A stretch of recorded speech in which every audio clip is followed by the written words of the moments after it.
we're going to practice with another flipped lesson. So this is section 3 of chapter 3, properties of addition and multiplication. So please write this down in your notebook. Remember, if you need to stop the video, you can stop the video to copy down the notes and then hit play when you're ready to move on. So, properties of addition and multiplication. So you're going to copy all this down. Does the order in which you perform an operation matter? Yes, for subtraction and division, but no for addition and multiplication. So take a minute and write that down. So just a quick example of that.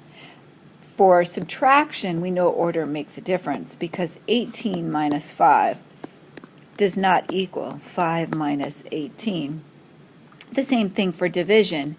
18 over 5 does not equal 5 over 18. But for subtraction and multiplication, and for addition and multiplication, 18 plus 5 is the same as 5 plus 18. So we're going to practice some of this and learn some of the properties that we're going to apply. So we're going to write down these rules for addition. So go ahead and copy this down into your notebook. You might need to pause the video in order to do that. So commutative property. So commutative property is when you change the order of something.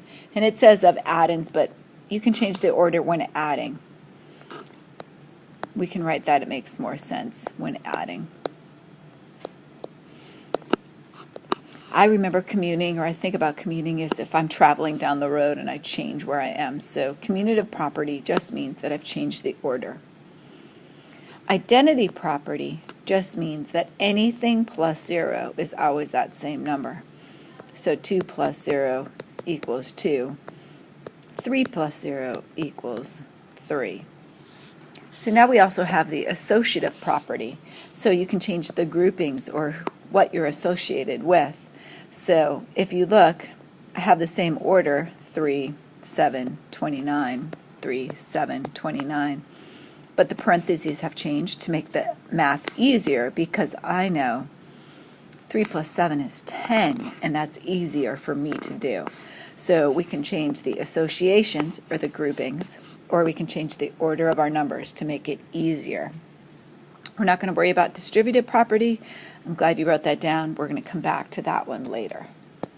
So go ahead, write this title down, equivalent expressions. So equivalent expressions are expressions with the same value. So write that down. And here's an example.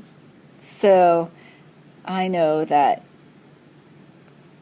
14 plus 9 plus 16 is the same as 14 plus 16 plus 9.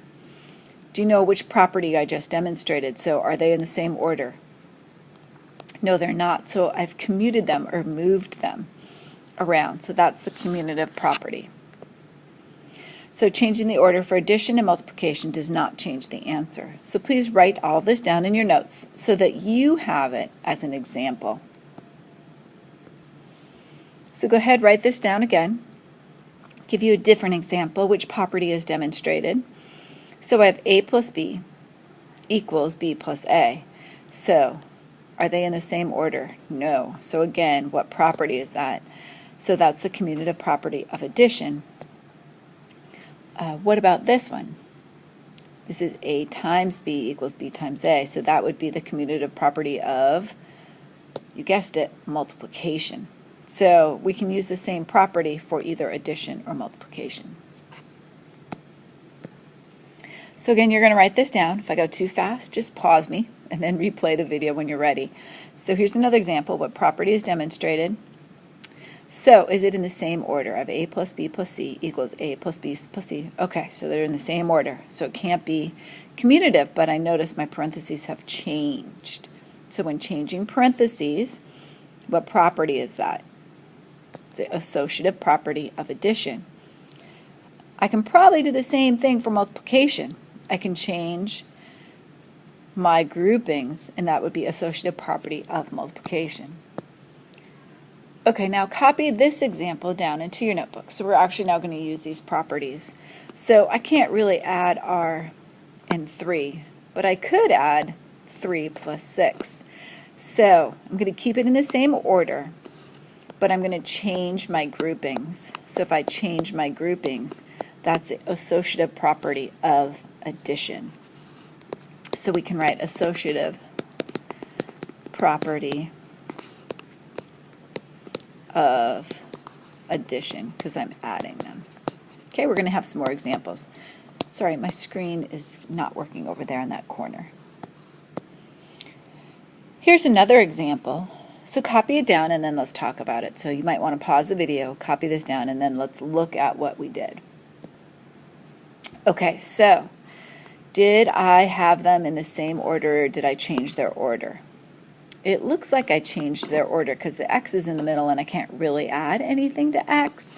So I moved their order. So that's commutative property of addition. And then I know I can't add X plus 6.1. They just don't go together. But if I change my groupings, I can then add these numbers together. So changing my groupings was the associative property of addition. Then I can actually add those two numbers together. And this is my answer in simplest form. So that's what we're going to practice. Okay, I have another example. So go ahead and write this down. So you might want to pause the video. And then we can talk about it. So here we have the original equation, but I can't really put 11 and y together. But if I change my association, and remember I'm going to use an asterisk for computer language kind of, so I change their association, and that's the associative property of multiplication, so that I can have my answer in simplest form. Do I really need those parentheses? No, I can write just 55y. So make sure that's in your notebook. If you have a question or you don't understand something, write down a note on the side so we can go over that during class.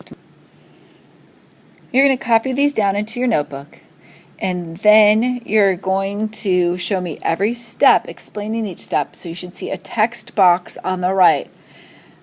We'll do them each separately. So I'll give you a text box for A, then for B, and then for C. So you want to tell me what you did in each step. You might be commuting them, you might be associating them. So fix that and then put the answers in the text box on the right. Go ahead and write this in your notebook.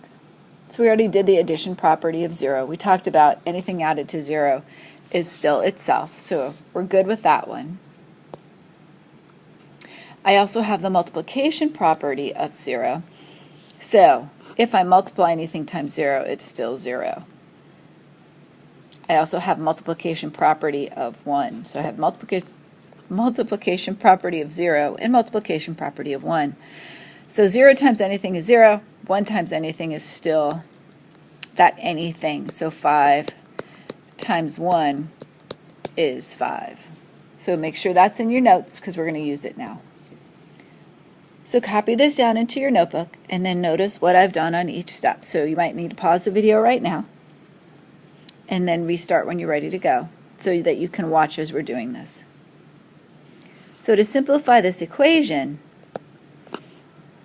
I can add some parentheses. So I'm going to associate the 9 and the 0 because I know 9 times anything, remember that's a multiplication property of 0, is 0.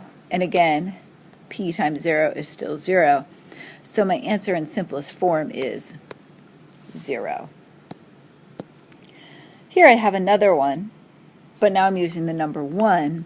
So I've associated, so again, sorry, write this down in your notebook. Pause the video. When you're ready to move on, go ahead and hit play so you can listen as I go through this. So I've associated my r with my 1 because I know anything times 1 is that value, so it's r. And then multiplication, that was the multiplication property of 1, is r. So this is my answer in simplest forms. So first I associated my numbers, then I multiplied times 1. Okay, we need to practice word problems. So you hand out 45 programs. This is why we should write down the questions in our notebook, because then we can underline. So copy this in your notebook, and then we're going to underline parts. So you hand out 45 programs on the first night of your school's variety show. We're going to use the variable p for programs on the second night.